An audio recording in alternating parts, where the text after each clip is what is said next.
Okay, after some technical difficulties, we are now recording again The Rising of the Shield Hero Volume 2. And I literally thought I had this open. Give me a second. What the? Where did I go? But anyway, The Rise of the Heroes Hero Volume 2.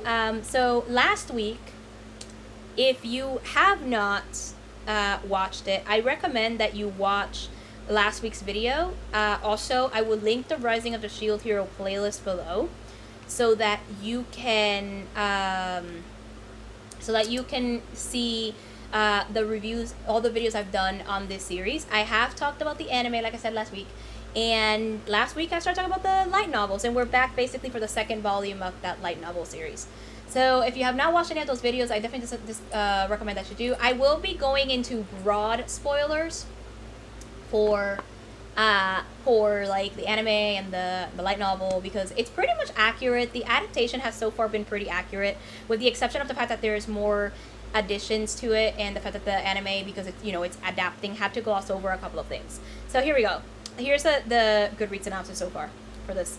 Naofumi Iwatani continues his adventure in this second volume, but his task is not yet complete, and obstacles mount as the increasingly ominous waves of destruction approach. He finds a new friend and new powerful abilities that may prove to be too dangerous for the companionship. Will Naofumi live up to his role as the shield hero and save the world from its prophesied destruction, or will his dark side consume him?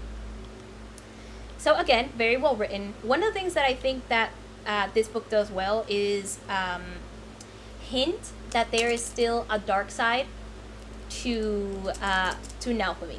The reason I say this is because I feel like after in the anime, after he realizes that Raftalia is there, we get hints of the dark side, but it barely comes out and it barely comes up. In the book, you kind of can see that it's always there, and it's not like, you can kind of see that it's always there, and that it's not just the way I see it, it's not just like something you can forget about. It's not something that just goes away. And that's one of the things I really, really, really like about this book, and that these books are doing. I think it's really good with that. I'm actually curious if Overlord does very similar things, because I gotta start reading volume 2 of Overlord soon. I'm pretty happy with that. I got the first 4 volumes on Audible for Overlord. I'm waiting for volume 3 of Rising of the Shield Hero, by the way.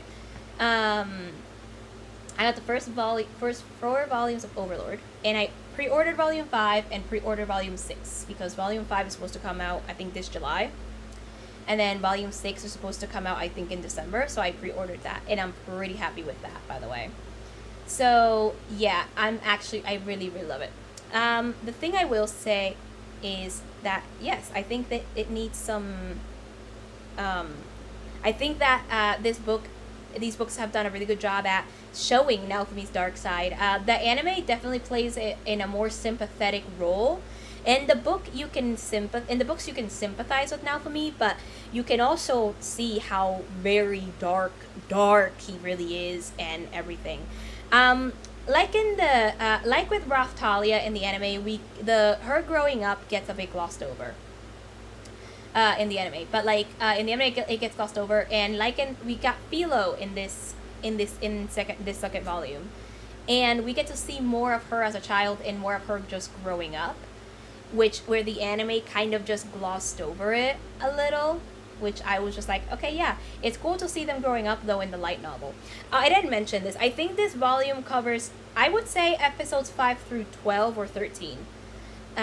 Like between 5 through 10 or 5 to 13. I don't know the number exactly, but it definitely covers up the last thing that we get to see. Like the last major task that we have of the first season is the fact that he has to save a village, because now Moroyasu, in order to save them from famine, basically planted this seed, and it ended up like overtaking the village and stuff. And so we did all of that, and that was like the big one. And then there was the other one with the dragon. Like the two bigger tasks were the one with the dragon that got killed, and its body was like left out, and so there was like a sickness that was like passed, like that went through the village.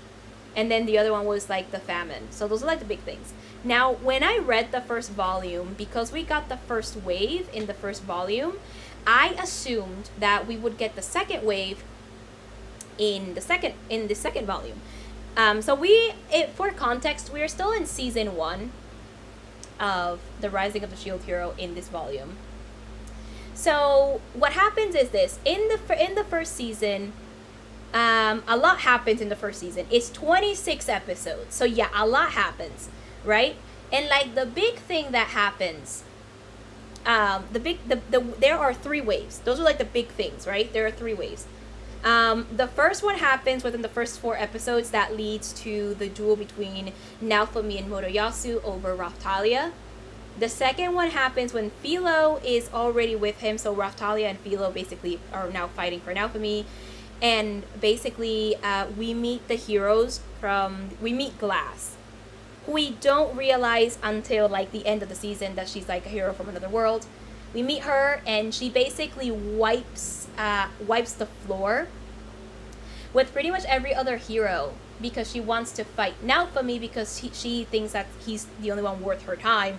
Which, yeah, because they weren't really doing anything for the village or saving the people. They were just interested in like adventure and just killing the monsters or whatever. So she's like, y'all not worth my time. And then the next one happens. I don't remember the name of this island, but they go to this island where adventurers go to basically level up. So this happens after